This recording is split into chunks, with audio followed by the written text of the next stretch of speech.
For my sadhana this week, I have been doing the Gayatri mantra. It just came to me very strongly and clearly a few days ago that I should start doing this practice. Maybe for the next month or so, perhaps longer, we'll see. I don't have a specific timeline on this. But I mentioned in last week's video, or maybe it was the one before, that I don't have a strict daily practice that I stick to with my sadhana. I move with it very intuitively, and it's seasonal. I was born into certain practices, so I've been doing this in one way or another my whole life. I'm 51 now, and that's a long period of time. So there is no way that you would continue doing the same practice, exactly the same practice schedule every single day. We go through seasons in our life, and I'm very keen on honoring those seasons because actually that's how you make progress. I know there's this idea that you have to have the same practice that you stick to rigidly every day. It doesn't work, particularly for all of us who are living real lives in a world that we are committed to, that we have different activities we have to do, different roles that we have to play. There's plenty going on.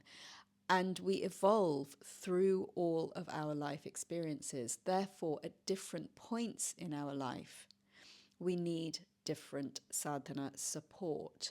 Remember that a sadhana practice is meant to support your evolution and support your experience of life. So, yes, the Gayatri Mantra, very powerful, as you know, and I'm really feeling it in my stomach area, in the area around my navel. So this is the third chakra. I don't want to go into the whole chakra thing here. It's not something that I feel that I'm in any way a master of, but I am somewhat aware of these different spaces in my body. So I'm very much feeling the vibration of the mantra in that part of my body. Ayurveda speaks a lot about digestion, and the sounds that we listen to have to be digested by our system. It's not just the food and drink that we eat and we take in. Everything that we receive through our senses, so that includes sound, has to be digested. And it's important in the context of the amount of data that we receive today, everything that we receive through our screens. We're consuming so much more audio visual content. So there's a lot more imagery and there's a lot more sound going into the system. And one of the problems that is occurring is that people are not digesting because there's overconsumption. There's overconsumption of sound and of visuals. And this creates a disruption in the system. So there is the quality of sleep is affected, poor sleep, poor concentration. And this is certainly something that I've noticed, I have to say, with younger people. Their ability to focus is much more fragmented. And the reason for that is because they're taking in so much data. Their brains don't have the time and space to digest that material. So there is no rest for the system. And this applies to all of us. So check. I notice with myself, if I overconsume, I definitely feel it when I go to sleep. So in terms of sound, one of the powers of mantra, I want to talk about why it is there is this emphasis on mantra. Because sound is very potent. It goes so deeply into our system and it affects the Akashic field very immediately. So one way to remedy the overconsumption is actually to tune into mantra, that is, a quality of sound that has the effect of bringing us into coherence. Mantra has the effect of creating coherence, vibrance, and geometry throughout the body-mind system. That is why there is so much emphasis on mantra. Inside my mind this week, I've been thinking a lot about how to handle the flux that we are in.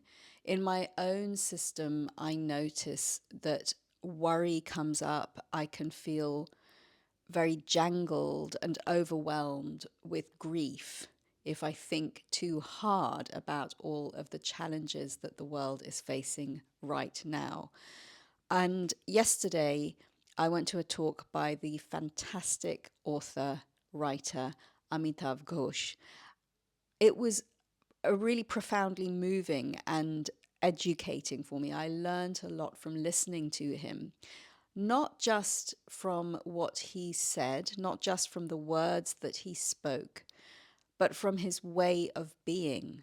So he was speaking about the challenges that we are in at the moment, this particular moment in our history, and the prognosis for the future as he sees it is not particularly great. But what I really appreciated was his ability to hold conversation, hold words and language about challenges, about these challenges, while at the same time being able to compose and comport himself in a way that was very gentle, very accepting, and it's not a wishy-washy kind of detachment at all. He is very highly engaged.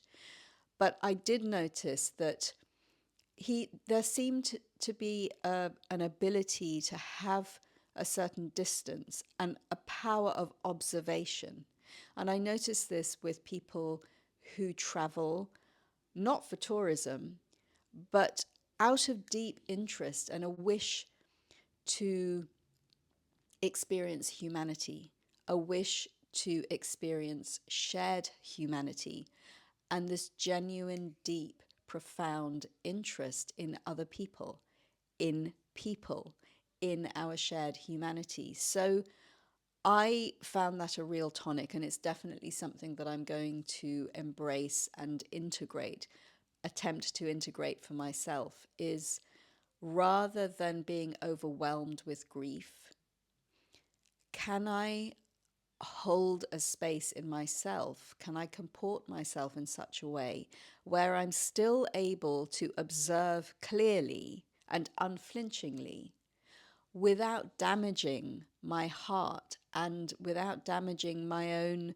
mind and my own abilities? Because I know that when we do get overwhelmed, it does damage the system, and it damages our own capacity to not only observe and be of service to others, but it damages our capacity to thrive and to live fully.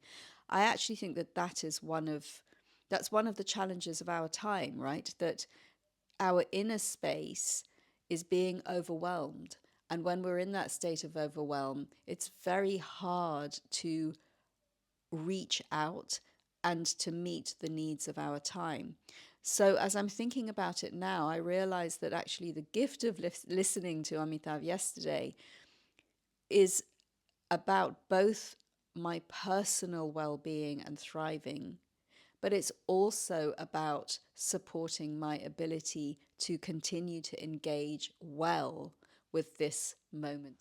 This week's adornment is all about shawls and wraps. I absolutely love. I have quite a collection of shawls and wraps. I think they're an extremely effective way of creating personal style. So when I'm working with clients, this is something that I work with. It's not about limiting yourself to colors. I know that for a lot of personal brands, especially on social media and for content creators, people can get very hung up on having a particular color range. But when you're thinking about your style, you need to give yourself a lot more freedom than that. So wraps, I mean, they can really make an outfit very easily. So this dress is just one color, very easy to then layer different things onto. So for example, this, if I was to wear this, and I wouldn't wear this so much for video because I want to have my arms free. But if you're going to a networking event, if you're speaking on stage, it's very convenient to have a range of different wraps with you. So I'll just show you that look. It's very, very different to this. It's so simple. It's the same dress, different wrap. Especially if you're traveling, it's a very convenient way of changing up your look but keeping your style the same. I have another two that I want to show you. So this, okay, this shawl has a lot of personality. It's double-sided, you can see, and the border, I mean, it really is striking. Not everybody, I think, would be a fan of this, but because it's so striking, you're really going to stand out in a room. And it happens to work very well with this particular dress. But interestingly, it works also very well with jeans and a crisp white shirt, a beautifully tailored blouse. One more. This is a very large wrap. It's much more a wrap than a shawl. It's one of my favorites. It's beautiful, soft wool. And look at those colors. Interestingly, again, it goes with many, many things. When I wear this, and generally when I'm wearing a shawl or a wrap, I feel very cocooned.